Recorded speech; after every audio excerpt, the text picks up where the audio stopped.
ayat 26. Konteksnya kita akan baca ayat 26 sampai ayat 31. Mari kita mendengar firman Tuhan. Berfirmanlah Allah, baiklah kita menjadikan manusia menurut gambar dan rupa kita, supaya mereka berkuasa atas ikan-ikan di laut dan burung-burung di udara dan atas ternak dan atas seluruh bumi dan atas segala binatang melata yang merayap di bumi. Maka Allah menciptakan manusia itu menurut gambarnya. Menurut gambar Allah diciptakannya dia, laki-laki dan perempuan diciptakannya mereka. Allah memberkati mereka, lalu Allah berfirman kepada mereka, beranak cuculah dan bertambah banyak, penuhilah bumi dan taklukkanlah itu, berkuasalah atas ikan-ikan di laut dan burung-burung di udara dan atas segala binatang yang merayap di bumi. Berfirmanlah Allah, lihatlah, aku memberikan kepadamu segala tumbuh-tumbuhan yang berbiji di seluruh bumi dan segala pohon-pohonan yang buahnya berbiji. Itulah akan menjadi makananmu. Tetapi kepada segala binatang di bumi dan segala burung di udara dan segala yang merayap di bumi yang bernyawa, kuberikan segala tumbuh-tumbuhan hijau menjadi makanannya. Dan jadilah demikian. Maka Allah melihat segala yang dijadikannya itu sungguh amat baik. Jadilah petang dan jadilah pagi, itulah hari ke-6. Demikianlah jauh pembacaan firman Tuhan. Diberkati bagi setiap anak Tuhan yang membaca, yang mendengar, dan yang melakukan firman Tuhan. Tuhan menjadikan manusia menurut gambar dan rupanya. Tuhan menjadikan manusia menurut gambar dan rupanya. Itu adalah tema dari khotbah kita. Yang pertama kita mau lihat artinya. Kemudian yang kedua kita mau lihat tujuannya. Tuhan menciptakan manusia menurut gambar dan rupanya. Apa artinya?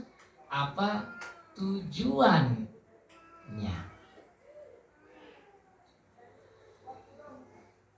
Saya mendasarkan khotbah ini di ayat yang ke-26 yang berbunyi, berfirmanlah Allah, baiklah kita menjadikan manusia menurut gambar dan rupa kita, supaya mereka berkuasa atas ikan-ikan di laut dan burung-burung di udara dan atas ternak dan atas seluruh bumi dan atas segala binatang melata yang merayap di bumi. Tuhan menciptakan manusia menurut gambar dan rupanya. Kalau kembali ke teks, lebih cocok Allah menciptakan manusia menurut gambar dan rupanya. Kenapa saya ganti Tuhan dengan Allah? Karena memang dalam teksnya itu dikatakan berfirmanlah Allah. Nah, saya kasih Tuhan juga supaya kita bisa mengingat khotbah minggu lalu. Karena Minggu lalu kita dengar arti Tuhan dan arti Allah. Hari ini saya mau mengkhususkan bagian tentang Allah itu. Minggu yang lalu kita belajar Tuhan dengan huruf besar semua, yang artinya Allah, Yahweh, Allah perjanjian. Alkitab memberitahukan kepada kita bahwa yang menciptakan manusia itu namanya Allah. Allah ini dalam bahasa Indonesia itu dia bilang Allah. Tapi karena kita bukan orang Israel, kita tidak mengerti bahasa Ibrani secara baik, apalagi dengan terjemahan yang digunakan ini dengan bahasa Indonesia, sehingga arti nama Tuhan ini tidak bisa kita pahami seperti yang diharapkan oleh Tuhan dan penulis, kecuali kita orang Israel. Itulah tugas hamba-hamba Tuhan, menggali, memahami, dan menjelaskan kepada jemaat, agar jemaat bisa melihat artinya dan mendapat hiburannya dan mendapat kekuatan dari nama Allah itu. Dalam bahasa asli, berfirmanlah Allah itu dikatakan berfirmanlah Elohim. Jadi kalau menerjemahkan dengan menggunakan nama Allah Elohim, itu akan lebih dalam untuk kita. Tetapi penerjemah tatkala mereka memilih kata Allah, karena kata Allah itu umum dipakai dan itu menolong jemaat juga secara praktis. Tapi secara literal lebih pas kalau disebut berfirmanlah Elohim. Nah sekarang ini dengan lagu-lagu kita mulai lebih kenal bahwa ternyata nama Allah juga misalnya El Shaddai. Itu karena lagu membuat nama Allah mulai terkenal. Ada nama Allah yang lain namanya Adonai, artinya Tuhan. Ada nama Allah yang lain lagi Yahweh. Nah sebenarnya kalau waktu itu diterjemahkan dengan berfirmanlah Elohim, maka itu juga akan menolong kita dan jemaat akan bertanya kepada pendeta, Pak, kenapa nama Allah disebut Elohim? Tapi selalu diterjemahkan dalam nama-nama Allah itu, apakah Elohim, apakah Yahweh, apakah Elyon, apakah Adonai, El Shaddai, itu selalu diterjemahkan dengan nama Allah saja.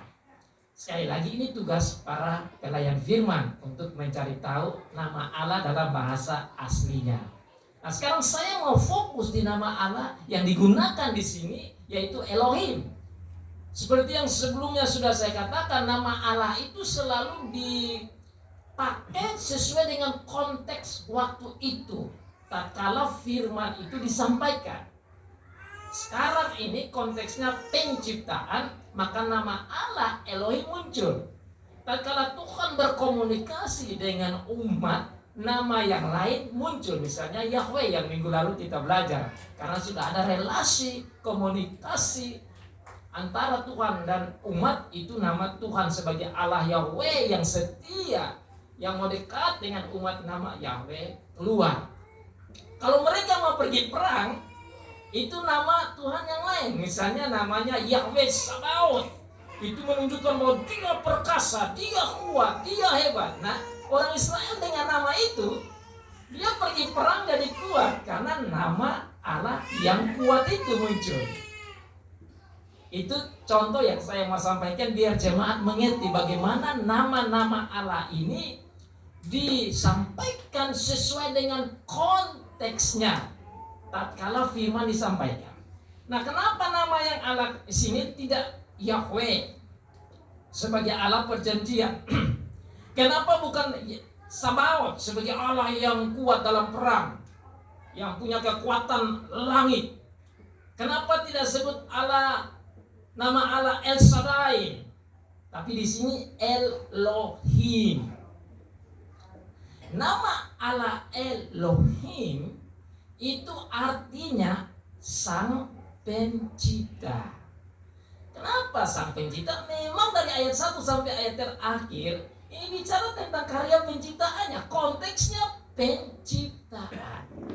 Maka bagi orang Yahudi, orang Israel, tatkala mereka baca berfirmanlah Elohim, berfirmanlah Sang Pencipta, mereka udah mengerti. Kita tidak bisa mengerti seperti mereka karena memang bukan bahasa kita. Oleh karena itu, sebagai hamba-hamba Tuhan harus kita jelaskan biar kita semua mengerti konteksnya. Sekarang lagi bicara tentang penciptaan, maka nama Allah ini berfirmanlah Allah yang namanya Elohim, yang adalah pencipta satu-satunya, tidak ada pencipta yang lain lagi. Elohim adalah pencipta, hai Israel. Elohim adalah yang membuat semuanya, hai umat Israel, hai anak-anak Yakub. Ingat, ini yang omong ini Sang Pencipta. Sekarang saya gali lebih dalam lagi. Apa arti Elohim selain sebagai pencipta itu? Nama Elohim itu paling sedikit ada 2-3 sufiks dan nama di situ yang membuat satu pengertian yang dalam. Karena nama Allah sendiri, Allah Pencipta itu, namanya itu sebenarnya dipanggil El saja cukup. Makanya saudara ingat Israel, Gabriel, Samuel, El itu hubungannya kayak El Allah itu. Jadi nama-nama orang Israel itu ada hubungannya dengan El untuk mengingat Allah mereka. El yang dimaksud Elohim itu.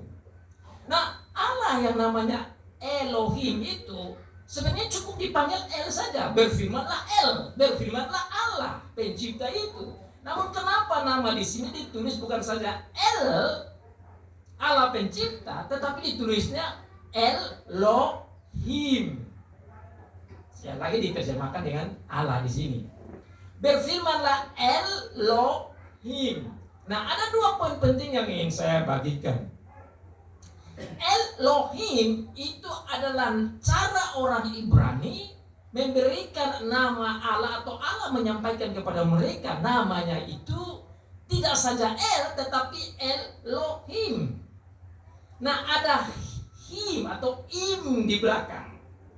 Kita mau cari tahu kenapa tidak El saja tapi ada im di belakang. Nah, orang Ibrani kalau mereka melihat person atau benda lebih dari satu, itu mereka membuat dari namanya jamak. Kita di Indonesia kalau jamak itu kita buat jadi dobel. Misalnya buku, kita bilang buku, buku. Mic, mic, mic. Artinya lebih dari satu mic. Itu cara kita membuat jamak dalam bahasa kita. Kalau bahasa Inggris, dia buat jamak, dia tambah S-nya di belakang. Artinya lebih dari satu. Misalnya buku, dia bilang book. Tapi kalau 2 buku dia bilang books. Apalagi botol, bottles. Mic, mics, ada S di belakang. Orang Ibrani atau Israel, tatkala mereka menggunakan jamak, mereka tambahnya im. Jadi nama Allah sekarang Elohim. Dengan demikian saudara lihat ada El, nama Allah itu El, tapi kok sufiksnya akhirannya ada im. Nah, kita perlu tahu ini karena di sini menunjukkan kepada kita ada makna yang dalam. Kenapa tidak bilang berfirmanlah El singular atau nama yang tunggal saja, tapi ada im di belakang? Dengan ini saudara, kita bisa mendapat pengajaran dari nama Allah bahwa Allah ini singular, tapi ada makna plural, ada tunggal, tapi ada makna jamak di dalam. Sepertinya Allah itu satu El, tapi di dalam satu ada jamaknya. Nah, ini kita mulai teliti. Dan bagaimana kita bisa hubungkan itu dengan Allah itu? Seharusnya tidak terlalu sulit bagi kita untuk paham. Kenapa? Karena Allah kita itu satu El, tetapi kita kenal sebagai 3 pribadi, bukan 3 Allah. Satu Allah tetapi 3 pribadi. Makanya saudara, meskipun waktu itu mereka belum kenal Tuhan Yesus, yang adalah anak Allah, mereka juga belum kenal Roh Kudus seperti yang sekarang, keturunan Roh Kudus seperti kita. Tapi di Kejadian ini sudah mulai muncul konsep tentang Allah Tritunggal. Itu maksud saya. Saya harap poin itu sudah paham. Elohim menggarisbawahi bahwa Allah kita satu, tetapi ada makna jamak Tritunggal di dalam. Allah satu, tapi ada makna 3 pribadi di dalam. Kalau saudara jemaat melihat secara logis akan bertanya lagi, Pak, kalau begitu Allah memang sudah 3 pribadi di sini, bagaimana kita tahu? Sebenarnya di dalam sini sudah ada Allah Tritunggal itu. Bagaimana kita bisa tahu? Pertama, kita lihat bahwa kata selanjutnya dia bilang, berfirmanlah Allah, baiklah kita. Jadi bagi orang, Tuhan sebenarnya sudah bilang ke orang Israel bahwa dia itu satu Allah tapi ada 3 pribadi. Karena kalau dia itu satu Allah, satu pribadi, harusnya dibilang begini, berfirmanlah Allah, baiklah saya. Bukan baiklah kita. Baiklah saya menjadikan manusia menurut gambar dan rupa saya. Maka mereka berkuasa, supaya mereka berkuasa atas ikan-ikan di laut dan seterusnya.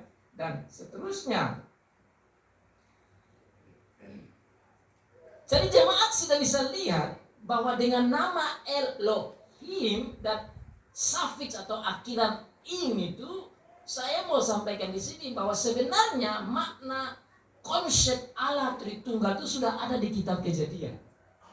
Sebelum Tuhan Yesus datang sebagai anak Allah yang menjadi manusia, sebelum Roh Kudus dicurahkan sebagai pribadi ketiga.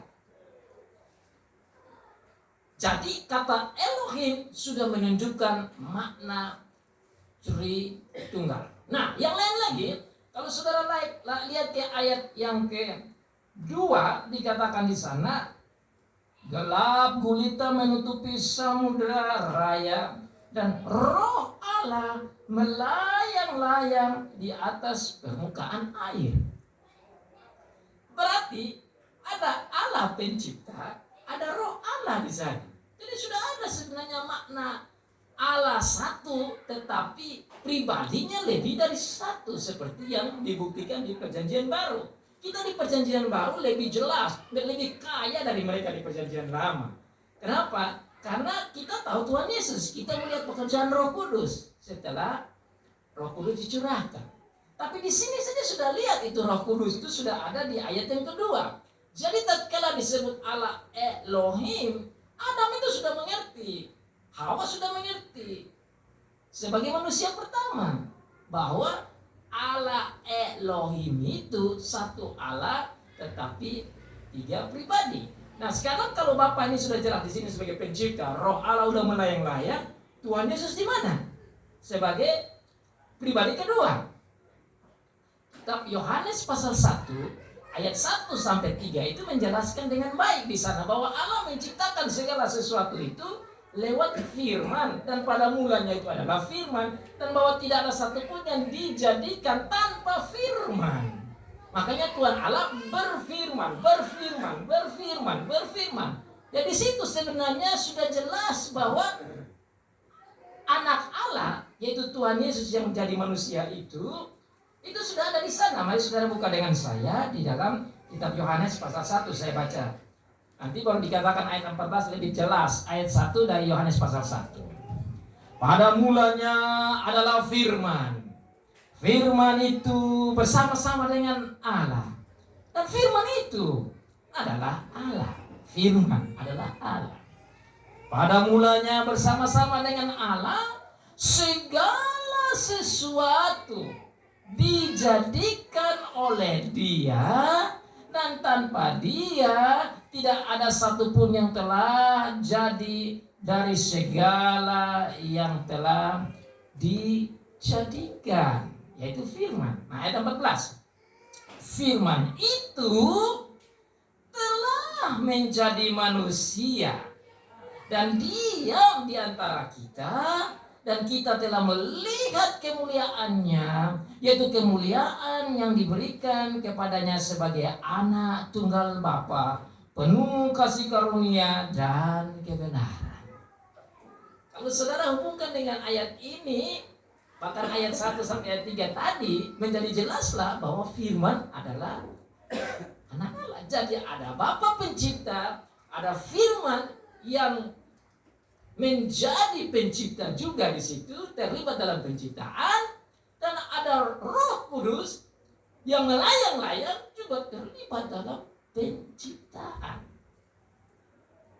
Jadi Allah Elohim itu satu Allah, tetapi di dalam satu Allah itu ada 3 pribadi yang bersama bekerja sebagai pencipta. Bapa pencipta, Tuhan Yesus anak Allah pencipta, Roh Kudus pun pencipta. Maka dikatakan di sana, marilah kita. Ada orang yang menerjemahkan atau menafsir bahwa yang dimaksud dengan kita itu adalah malaikat. Tidak mungkin. Masa malaikat menjadi pencipta bagaimana? Tidak mungkin. Yang hanya bisa katakan kita yang setara dengan Allah hanya Allah sendiri. Makanya saya melihat maksud dari ayat 26 di sini yang dimaksudkan dengan kita dan digarisbawahi oleh kata nama Allah Elohim, itu menunjukkan Allah Tritunggal. Allah ini berfirman.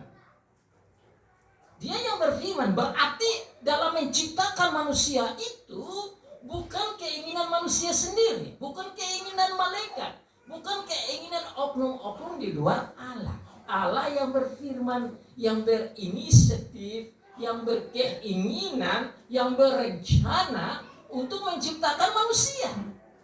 Maka dikatakan di sana, berfirmanlah Elohim. Saya sekarang gunakan nama itu karena saudara-saudara sudah harusnya paham maksudnya. Berfirmanlah Elohim, baiklah kita. Elohim berfirman, Elohim berkata, baiklah kita menciptakan manusia.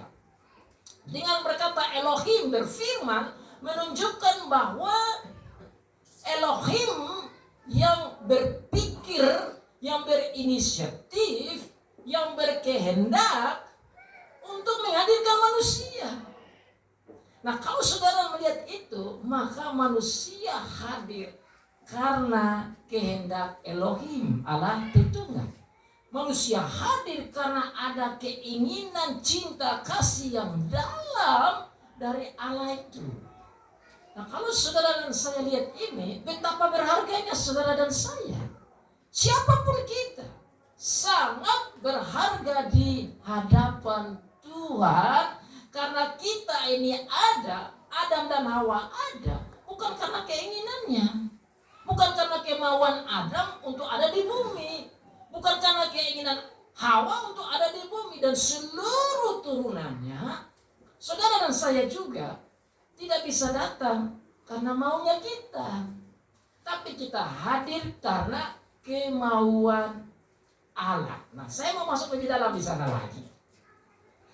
Kalau Allah yang berkeinginan supaya Adam hadir dan Hawa hadir dan semua turunan Adam dan Hawa hadir, maka Dia bertanggung jawab. Maka Dia memperhatikan. Maka Dia memelihara. Maka Dia menyertai.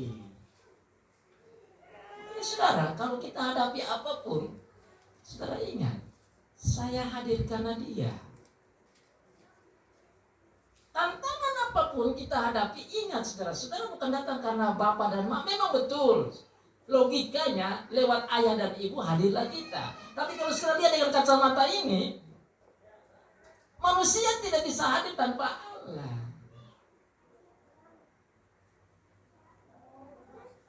Kalau kita lihat dengan kacamata ini bahwa kita hadir karena Allah, maka masuk di akal tatkala Tuhan Yesus hadir di bumi dan Dia mengajar kepada saudara dan saya untuk tidak saja memanggil Allah itu Allah pencipta, seperti juga agama lain panggil Allah mereka Allah, Tapi kita itu lebih dalam dari itu, diajar oleh Tuhan Yesus. Apa itu?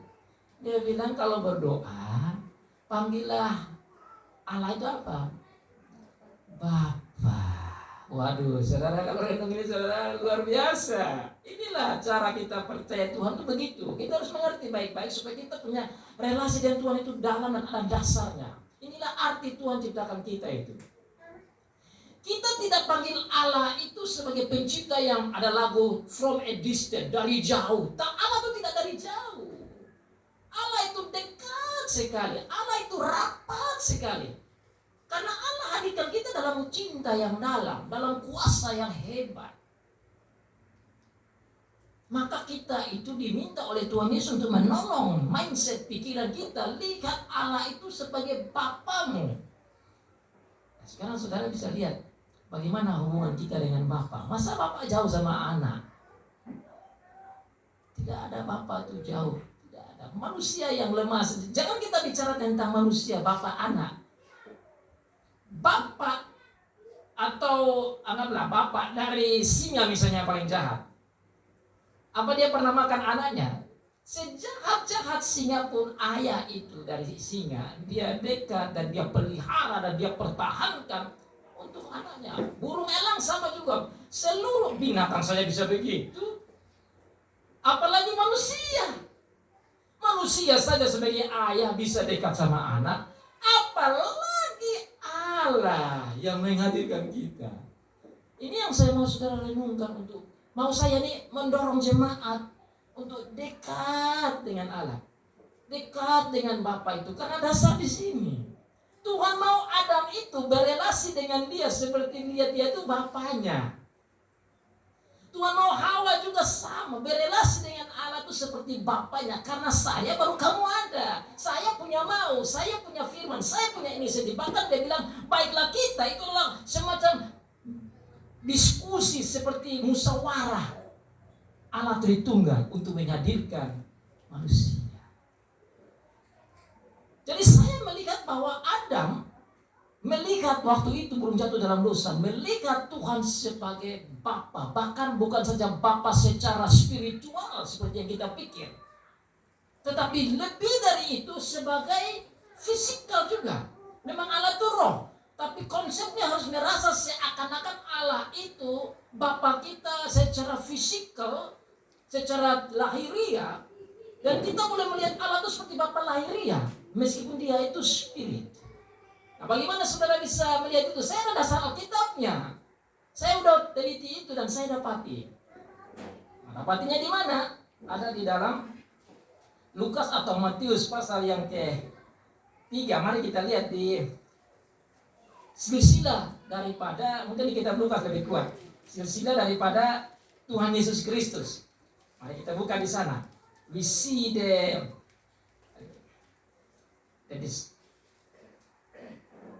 family of our Lord Jesus Christ. Saya lihat di sana Lukas. Kita buka bersama dengan saya, kita baca ya. Saya buka aja di Lukas pasal 3 bagian terakhir. Luke chapter 3. Ayat 23 itu sudah lihat di sana. Ketika Yesus memulai pekerjaannya, ia berumur kira-kira 30 tahun dan menurut anggapan orang ia adalah anak Yusuf, anak Eli, anak Matat, anak Lewi, anak Malki, anak Yanai, anak Yusuf, anak Matika, anak Amos, anak Nahum. Terus ini silsilah atau bahasa Kuban kita bilang stambungnya, silsilahnya mulai dari bawah naik ke atas. Terus saudara baca sampai di ayat yang ke-35 ya, saya lompat saja. Ayat 35, anak Seruk, anak Yehu, anak Pelek, anak Eber, anak Salmon, anak Kenan, anak Arpaksad, anak Sem, anak Nuh, anak Lamek, anak Metusalah, anak Henok, anak Yared, anak Mahalel, anak Kenan, anak Enos, anak Set, anak Adam, dan semua baca sama-sama anak apa? Anak-anak.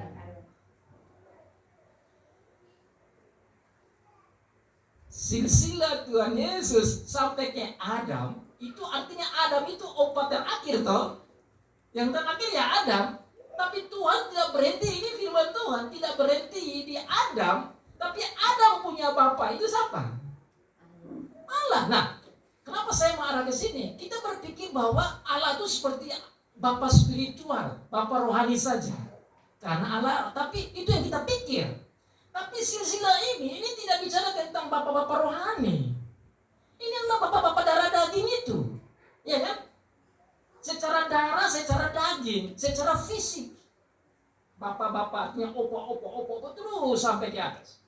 Nah, kalau logikanya ini lahiriah semua, maka sampai ke Allah itu harusnya juga berpikir begitu. Jangan tiba-tiba kita selek ke spiritual.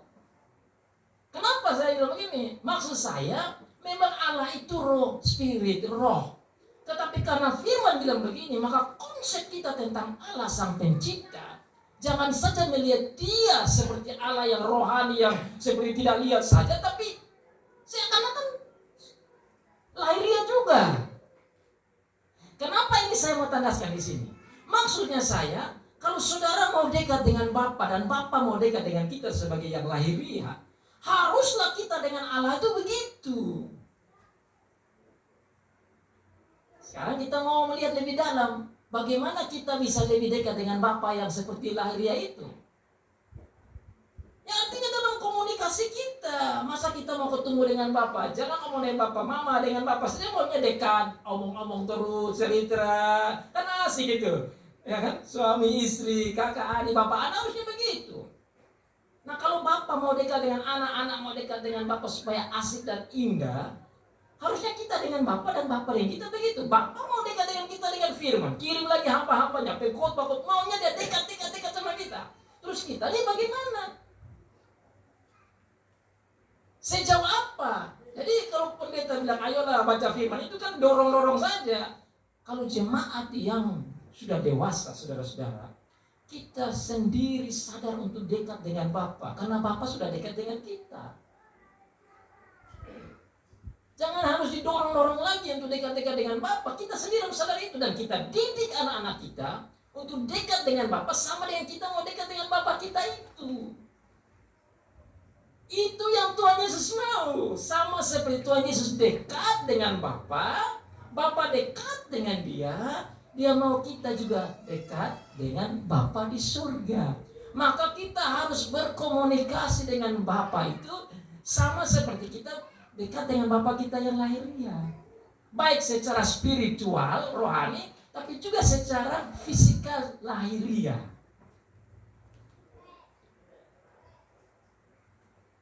Saya masuk lagi dalam sedikit di dalam kitab Wahyu, karena itu bicara tentang bagaimana relasi yang seharusnya terjadi. Saudara buka dalam kitab Wahyu pasal 21. Saudara yang ikut YouTube saya bisa lihat itu, mungkin sudah pernah dengar khotbah itu. Jadi saya pernah khotbah itu juga di Wahyu pasal 21. Kalau sudah lihat di Wahyu 21, tatkala kita semua sudah di Yerusalem yang baru, yaitu di surga itu, apa yang terjadi? Itu relasi yang saya maksudkan Bapa dan anak itu, waduh dalamnya super duper amazing. Luar biasa itu dalam hubungan Bapa anak, Bapa dengan kita, kita dengan Bapa. Wahyu pasal 21 khususnya ayat 1 sampai ayat 3. Saya baca biar saudara-saudara bisa melihat dalamnya kasih Tuhan di sini tentang relasi dengan Bapa hanya gara-gara kita belajar hal penciptaan. Ayat 1. Lalu aku melihat langit yang baru dan bumi yang baru. Sebab langit yang pertama dan bumi yang pertama telah berlalu, laut pun tidak ada lagi. Ayat 2. Dan aku melihat kota yang kudus, Yerusalem yang baru, turun dari surga, dari Allah, yang berhias bagaikan pengantin perempuan, yang berdandan untuk suaminya. Ayat 3.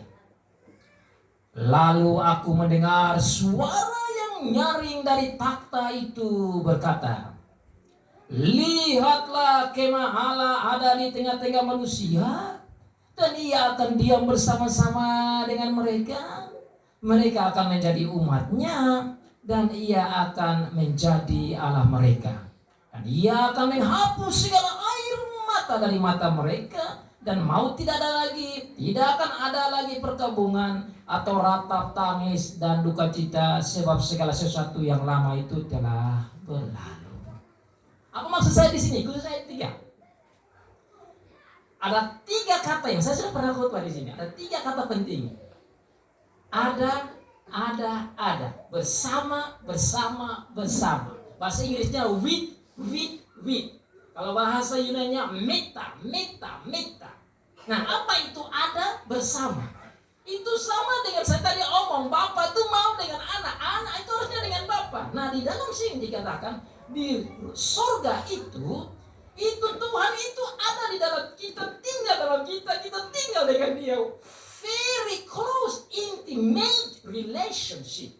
Hubungan yang tidak bisa kita ungkapkan dengan kata-kata betapa dekatnya Bapa dengan kita dan kita dekat dengan Bapa. Ini yang harus kita buat sekarang sebelum ke surga. Nah, bagaimana itu bisa terwujud? Memang Tuhan juga sudah mau begitu. Saudara ingat, tatkala Tuhan Yesus mau naik ke surga, apa yang Dia bilang? Matius 28 ayat terakhir. Apa yang Tuhan Yesus bilang? Ada with, meta, dan bersama di sana. Ketahuilah, aku apa? Menyertai kamu senantiasa sampai selamanya, bahkan sampai akhir zaman itu. Artinya akan terus dengan kita. Itu maksudnya meta, with, bersama.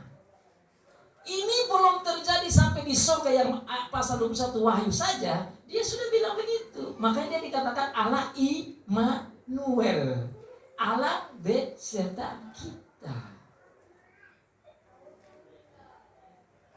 Itu yang pertama. Belum cukup, dia sudah naik ke surga. Dia dengan Bapa kirim lagi siapa?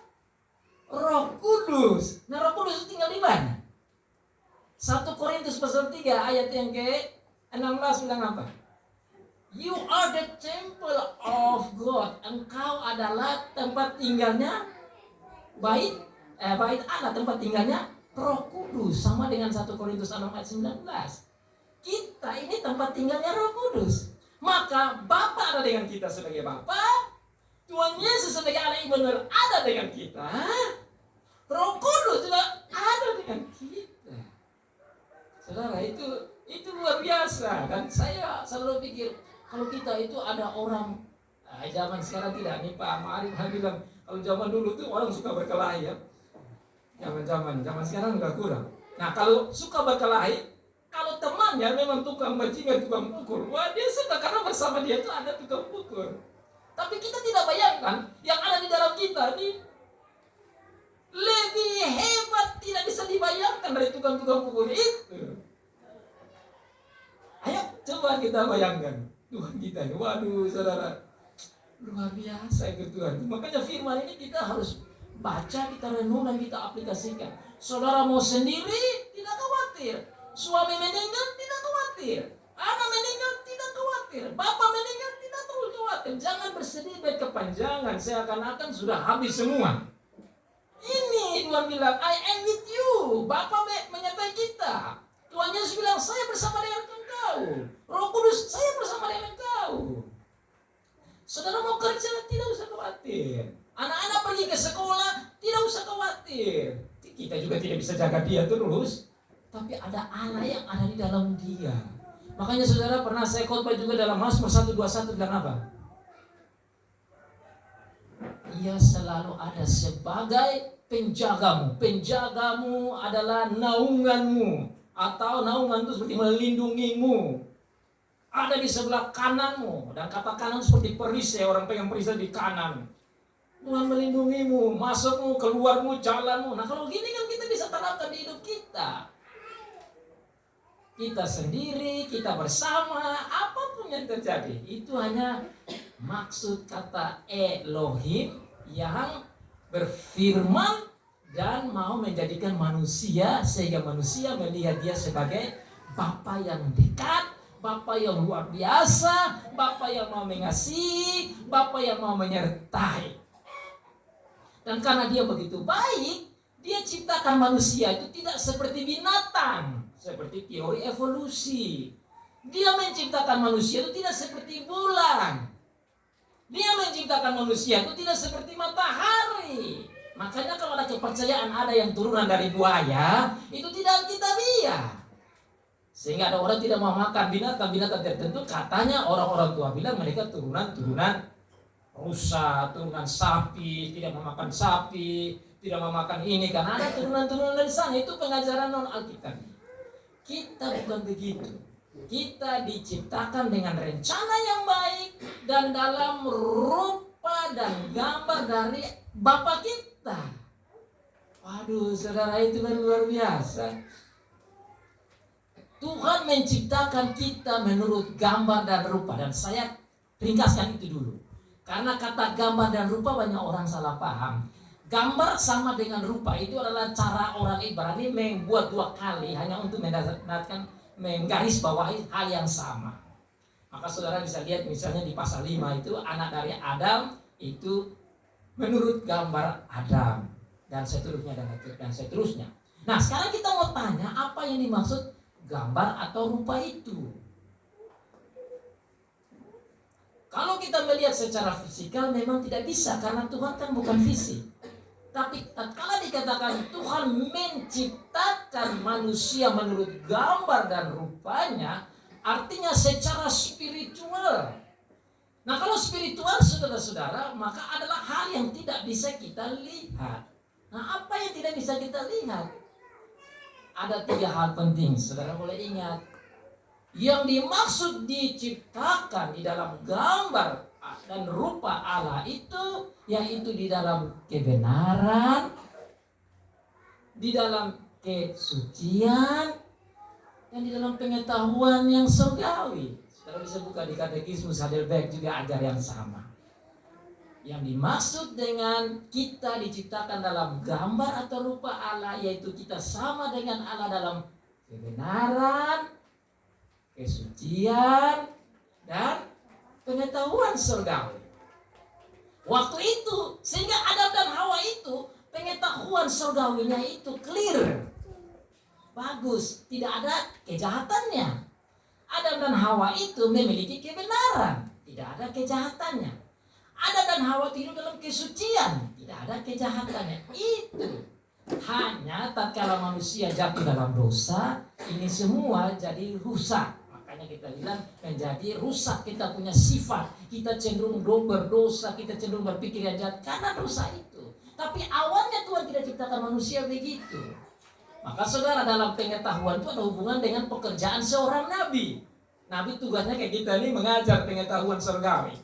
Kalau bicara tentang kebenaran, itulah tugas daripada siapa? Kebenaran itu tugas dari raja. Dia pertahankan kebenaran dan dia putuskan kebenaran.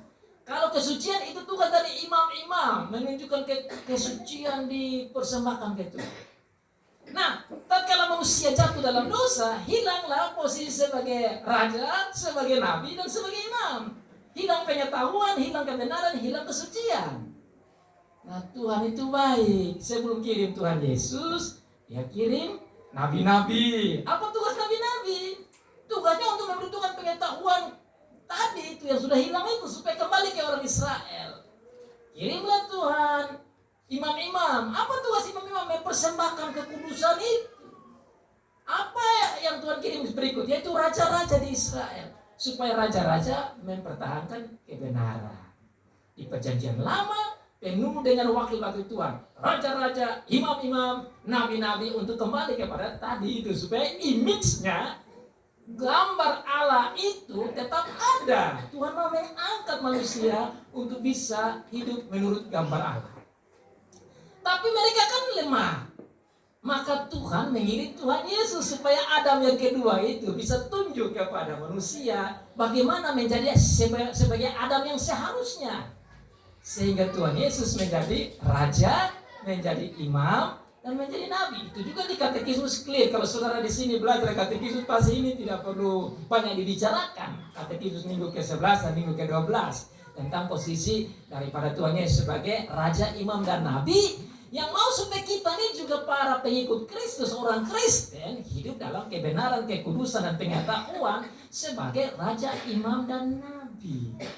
Itu maksudnya. Dia ada dengan kita supaya kita bisa jadi raja, imam, dan nabi, untuk bisa menjadi gambar rupa Allah itu. Itu artinya, saudara. Sekarang saya masuk di poin terakhir. Terus tujuannya apa? Kita ini menjadi raja, imam, dan nabi. Adam dan Hawa diciptakan dalam gambar rupa Allah. Itu untuk apa? Ayat yang sama bilang apa? Agar supaya Adam dan Hawa itu bisa menjadi wakil dari Allah atau ambassador, duta, mengatur semua ini. Maka saudara, ini berita yang bagus lagi. Selain dia sertai kita, dia mau kita ini menjadi wakilnya untuk atur bumi ini. Saya lihat di sana. Adam dan Hawa punya tugas itu mengatur, menjadi manajer, organisator, yang mengurus itu semua. Berarti Tuhan tuh sayang sekali kita itu. Makanya tidak masuk akal kalau orang tidak percaya Tuhan, saudara. Tidak masuk akal, dan itu sangat sedih. Apalagi anak kita, kalau anak kita jauh dari Tuhan, ini ayat ini harus membuat kita sadar, menggiring anak kita supaya jangan sampai dia miss ini, jangan sampai dia tidak lihat ini. Dia harus lihat ini, karena itu maksud Tuhan. Mau buat dia sebagai image of God, gambar Allah, supaya dia bisa hidup sebagai wakil Allah untuk mengatur bumi ini. Nah, bagaimana mengatur bumi ini? Itu dalam bahasa sedikit tinggi namanya cultural mandate. Kalau saudara ingat atau dengar, saya punya channel ada sekitar 5 khotbah saya bicara tentang cultural mandate. Cultural mandate itu adalah mandat budaya, kuasa kewajiban dari Tuhan kasih ke manusia. Apa itu?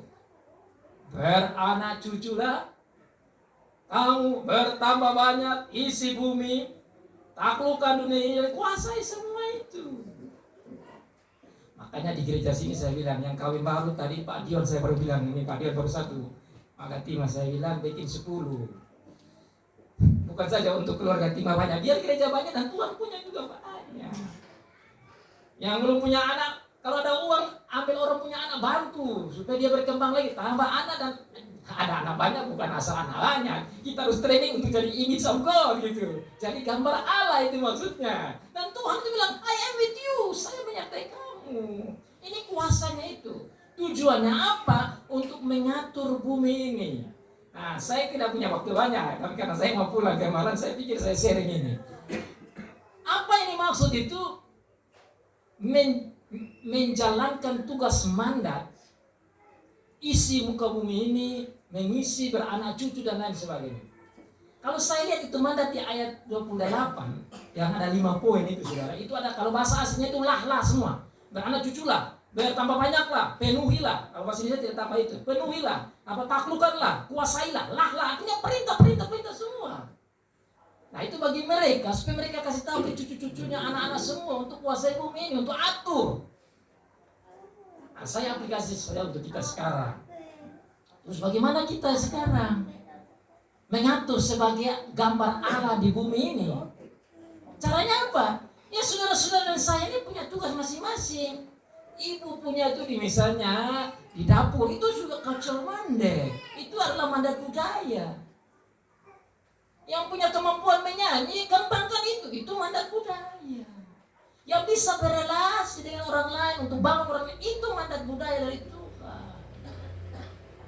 Apalagi yang bisa menolong orang lain, itu mandat budaya. Yang bisa dalam ilmu yang tinggi, itu mandat budaya. Yang bisa misalnya kayak Pak Dion, dia bisa hebat di laut, itu mandat budaya.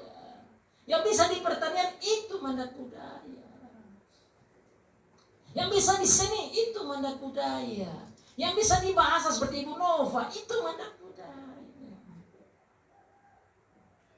Yang bisa di ekonomi bisnis, itu mandat budaya. Tapi mandat-mandat budaya yang kita atur semua itu jangan lupa kita jalankan sebagai gambar rupa Allah, bukan gambar rupa binatang, bukan gambar rupa setan. Kita adalah gambar rupa Allah. Di dalam kebenaran waktu menyanyi, di dalam kesucian waktu pergi cari ikan, di dalam apa lagi?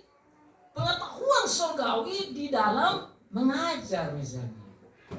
Itu yang dimaksud tujuan Tuhan menciptakan kita ini, agar kita kelola talenta kita, kelola karakter kita, kelola kehidupan kita menjadi satu tradisi surgawi untuk menjadi terang bagi banyak orang lain. Itulah maksud Tuhan kirim nabi-nabi, imam-imam dan raja-raja. Itulah maksud Tuhan kirim Tuhan Yesus datang mati dan tunjukkan kepada kita. Itulah maksud Tuhan kirim Roh Kudus tinggal dalam kita. Itulah maksud Tuhan mengirim firman-Nya. Itulah maksud Tuhan ada bersama dengan kita. Sehingga kita itu berbeda. Kita ini seperti orang surgawi yang sekarang masih di sini. Untuk tunjuk identitas surgawi kita kepada orang lain bahwa kita berbeda. Makanya Tuhan Yesus atau Tuhan katakan kepada kita, you are the new creation. Kamu dalam Tuhan Yesus adalah ciptaan yang baru. Nama ciptaan baru memang karena pekerjaan Tuhan kita seperti manusia baru dalam Tuhan Yesus di dalam kebenaran, pengetahuan dan kesucian sebagai gambar Allah. Saudara mencatat dalam Kolose pasal 3 ayat 10, saudara bisa baca banyak di dalam Efesus pasal 4, saudara bisa baca banyak dalam Galatia pasal 5. Itu bicara tentang the image of God, bagaimana menjadi rupa Allah, bagaimana menjadi gambar Allah.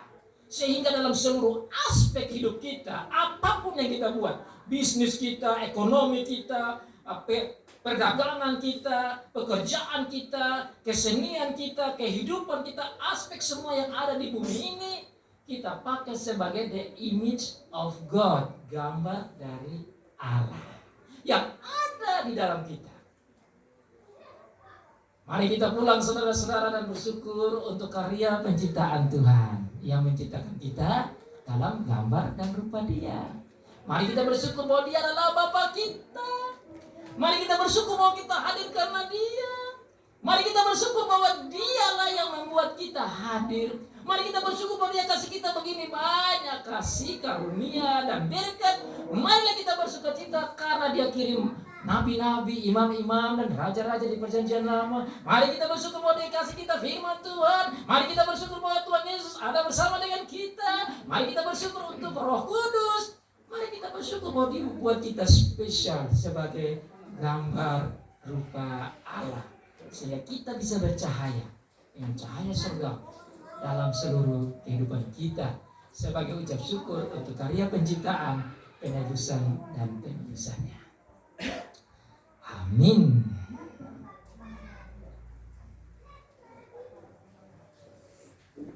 Ya Pak Yes, silakan berdoa. Saya ingat Ibu Nova